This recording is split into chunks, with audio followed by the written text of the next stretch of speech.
Hello guys, this is Modest Major here, bringing you some commentary over some Halo 2 Classic gameplay that's taking place on the map Beaver Creek. I've never been the biggest fan of the hit detection in Halo 2 Classic on the Master Chief Collection. I really like the idea for the game, and I like quite a lot of the maps. I would say I vastly prefer Halo 3. Halo 3 is definitely my favourite game on the Master Chief Collection, but Halo 2 Classic still has some aspects that I enjoy, such as the power weapons timing on a more consistent basis.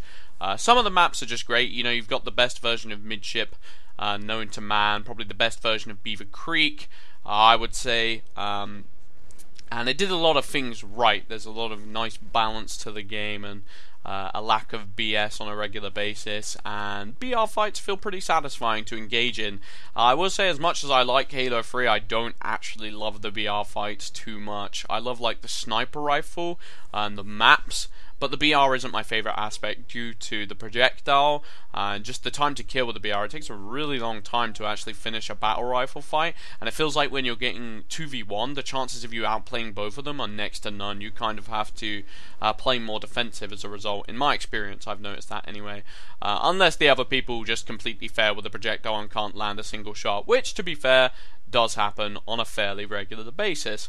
But regardless, recently I've been playing a lot with Lurker Zero. I've been really enjoying my time playing with Lurker. He is one of the few people in the community who is putting as much time into Master Chief Collection as I kind of want to put into it. A lot of people are definitely falling off of the Master Chief Collection, just not into it. Maybe they feel like their patience was exhausted with the early days in the Master Chief Collection, which I 100% can't blame them for whatsoever. Then there's also, I don't know, I think people are ready for something new. People are always excited for something new, and some people are just ready to wait for Halo 5.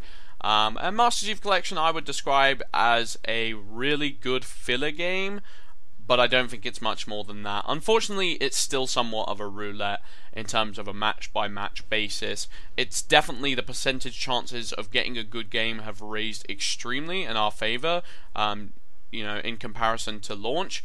But there's still the odd occasional day you get on and have a controversial set of matches where you're just like, I just had AR Snowbound, followed by AR Isolation, followed by a 4v1 game on coagulation snipers, and now I mildly want to kill myself.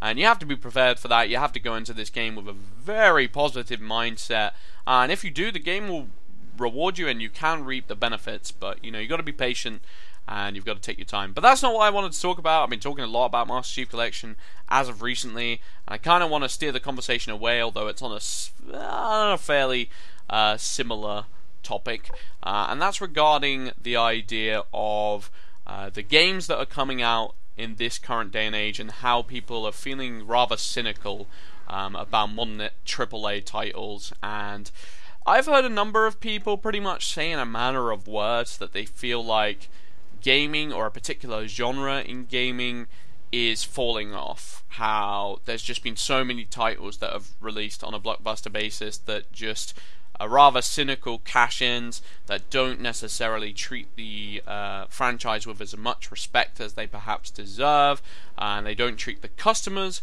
with the amount of respect that they deserve, and don't try and concentrate on providing the customer with the best experience. Because in my experience, when growing up with gaming, I've always felt that a developer should focus on making the game as good as they physically can, as good as possible, and it just works as a long-term business goal.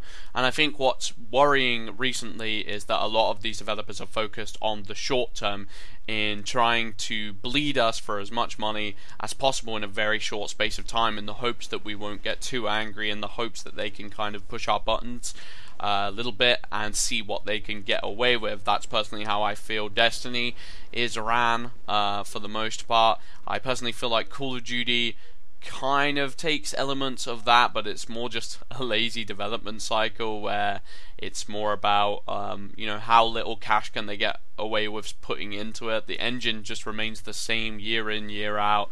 The game mechanics aren't that changed. When they are changed, I don't think they've done the research in terms of like looking what players really want in the who are fans of the Call of Duty franchise. It's more, well, what's selling in AAA right now, and what can we potentially convert into our game? Because a lot of the forums you go on for Call of Duty, people want a return back to its old form. They miss the fact that this game used to be a military shooter, and it's turning into a futuristic, kind of really, really fast-paced, and it's less about the positioning and just the gun-on-gun action itself. It's more movement-based and chaotic, which I get. But the point I want to make is that I think people are being a little bit doom and gloom, and I think they're not having as much faith in the industry as it perhaps deserves, because we definitely got lucky in terms of gamers. People who grew up during the age of PlayStation 2, original Xbox, moving into Xbox 360 even, and then towards the later part of that cycle, and then going even further back and looking at consoles like the SNES, the NES. This burgeoning industry had a pretty continued golden age for the most part. Obviously, a long while back there was like the video game crash, but other than that, it's always been a steady rise in sales, in popularity, in bringing gaming culture to the forefront, with stuff like the Sega versus Nintendo wars, and then later on with the rise of online gaming with Xbox Live. It's just been on the up and at 'em, and what I worry is that people have gotten a little bit spoiled with how good gaming was when we were growing up, and how much it just continued to be on the up and up, and how it looked like a bulletproof industry. So that there's a couple of games coming out now that don't necessarily, and for the record actually, on a financial basis, these games are still managing to do pretty well. Other than games like maybe Call of Duty, there's a couple of slip-ups here and there, but for the most part, a lot of these industries are still multi-million-dollar industries. To be fair, I think that's a little bit deceptive, because most of them are riding on nostalgia from the past of what the franchise originally built upon, or for example, doing HD remakes. I mean, the Master Chief Collection itself is kind of a game that was just reliant upon people's love for classic Halo games. And I think regardless of all that, every industry has its kind of rough patches. Do you think that people look at the movie industry, and when a bad sequel comes out for that, people are saying, oh dude, the movie industry is dead, we're done with movies, it's time to pack our bags, it was a great industry for what it was, but it's over now? Or do you think they look at TV, and when a TV series, the last season of TV comes out and it's terrible? I think TV is even potentially a better example, because for a while I did start to think that TV was just slacking, and it just didn't seem to make any TV dramas that interested me, and the comedies were also kind of declining, like comedies like The Simpsons and Futurama and stuff like that, to me were like kind of getting lesser and lesser as the seasons went on. But then as of recently, we've gotten television shows like Breaking Bad, we've got Game of Thrones, we've got Rick and Morty, we got Adventure Time. Even if they're not to your attention, there's a lot more choice, and there's a lot of series coming out that, to me, it states the argument that everything is cyclical, nothing lasts forever. So if you're going through a phase in which gaming isn't quite giving you the care that you feel like you deserve as a customer, and putting out the games that really take you by surprise in the same way that they used to, and are just an amazing experience overall, I don't think that's a problem with the gaming industry altogether. I mean, you're even seeing projects on Kickstarter that are bringing back a lot of that old excitement, and trying to put effort into putting out titles that go against. For me, that's like a game like Project Ukulele. I think that game looks absolutely amazing from what I've seen so far. But overall, I just think it's a bit cynical to, and for me, I have enough faith in gaming. I think the fact that TVs and movies were never an interactive enough experience for me, and they were never quite immersive enough to just make me bow down to it, you know what I mean? And gaming, you get to transcend just what's in front of you and actually be a part of the experience, have an effect on the experience around you, and it's the appeal of that that makes gaming more interesting to me, and have longevity, and feel like something that's never going to go away. And there's too many people invested in gaming. It's got too much widespread appeal.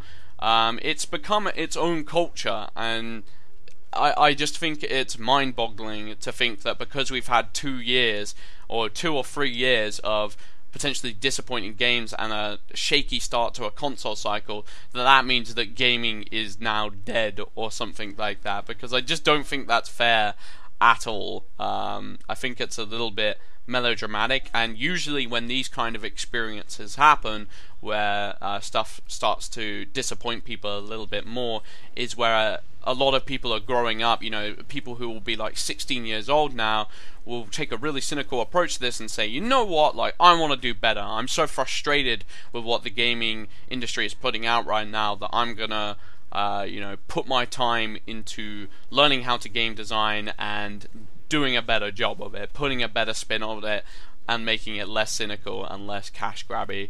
And people learn from these type of things. Everything is cyclical. We will not get bad games after bad games after bad games. I just think that's way over the top. You don't see an art piece come out that was drawn terribly and think, well, art is dead. There goes art. I'm never looking at another painting ever again. And it's the same with movies, it's the same with TVs, and it will be the same with gaming. Anyway, I've been Modest Major. Hope you guys enjoyed this video. Peace out.